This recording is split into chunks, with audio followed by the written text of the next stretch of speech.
I have to post this story everywhere I can. If enough people hear it, maybe a few of you will understand what's happened to me. That's all I need. Someone has to understand.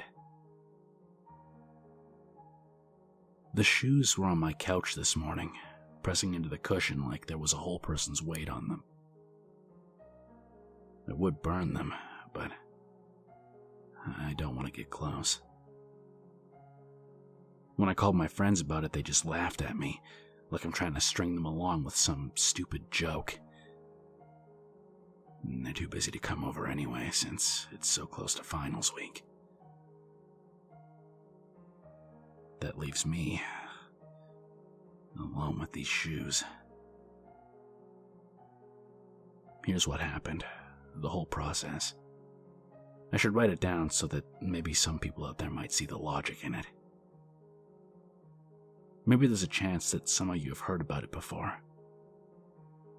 But please, don't attempt to do this yourself.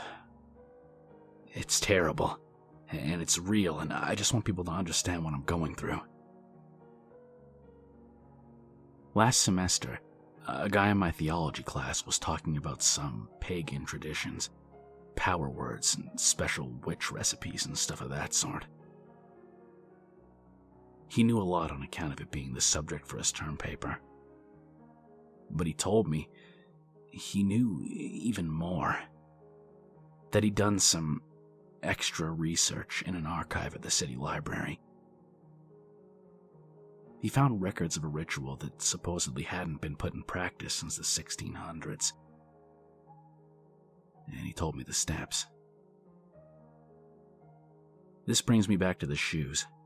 They had to be 11 inches in length, about the length of most men's size 11 shoes.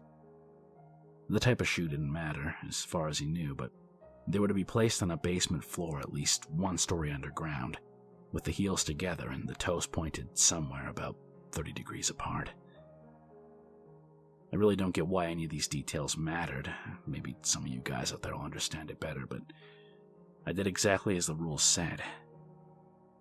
I wanted to see if anything might happen. I even snapped a picture of the shoes on my phone, just in case. There was one other item I had to bring. A large pitcher full of dirt. I took it from my backyard and brought it downstairs with me, feeling stupid for going through with this. After placing the shoes, I spread the dirt around them in a thick circle. Exactly how thick wasn't specified, so I just made it about a few inches around on all sides. As I spread the dirt, I repeated this sort of chant that the guy had told me. "Wake up, Mr. Strider. Wake up, Mr. Strider." For the life of me, I can't think of a single person with the name Strider. It's a weird name, but I said it anyway. So then, after putting down all the dirt, I sat with my back to the circle like he told me to. There couldn't be any lights on, he said, except fire, and I wasn't about to smoke out my basement with a bunch of burning logs, so all I had were a few candles. I don't know why I went through with this. I didn't even know the guy very well, and now I'm freaking out. They were on my couch this morning. Okay, here are the next steps that I took. I waited in the dark for what might have been 5 minutes, but I'm not sure. That's the point. The guy told me I had to wait until I began losing my sense of time. That's when the magic can happen, so he said. If you hear noise or feel movement, the rule is to hold your breath for at least 10 seconds. If you hold your breath long enough to leave the room and walk upstairs, then you can end the ritual. I didn't hear or feel anything at the time, so I sat there. I just kept waiting. Once the time passed, there were only a few more steps. I asked, "Are you awake, Mr. Strider?" I paused for a few seconds after, and then I looked over my shoulder. The guy said that if the dirt looked like it was moved, I was supposed to turn back away as fast as I could and hold my breath. He didn't say that there might be a pair of legs attached to the shoes,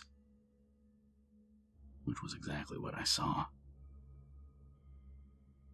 The legs weren't human. They were deformed and slick from some sort of fluid. The skin was gray, with what looked like pieces of bone poking out. It makes me nauseous just remembering what little I saw. I forgot to hold my breath. I just ran upstairs and shut the door. I swear I heard another set of steps following me. Maybe I should have just called the police right that instant. It was just so dark down there that I convinced myself I was imagining stuff from the shadows. Now I know I wasn't imagining it. I should have gotten help from the start.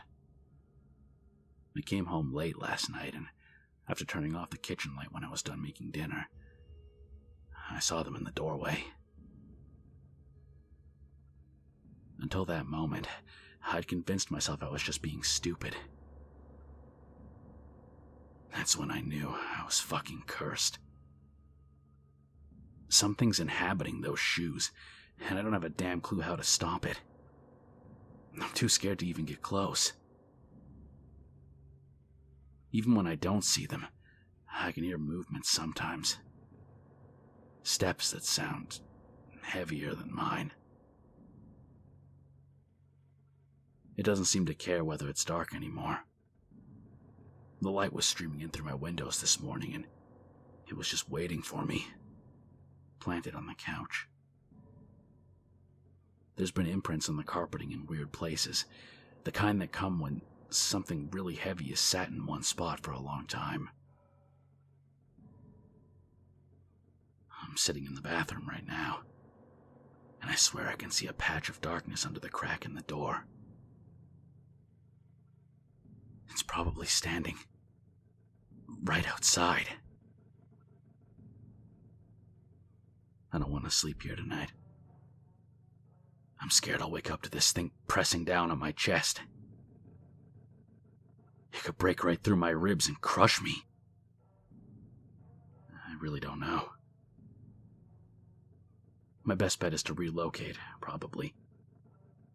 But it's not like this thing is confined to my house.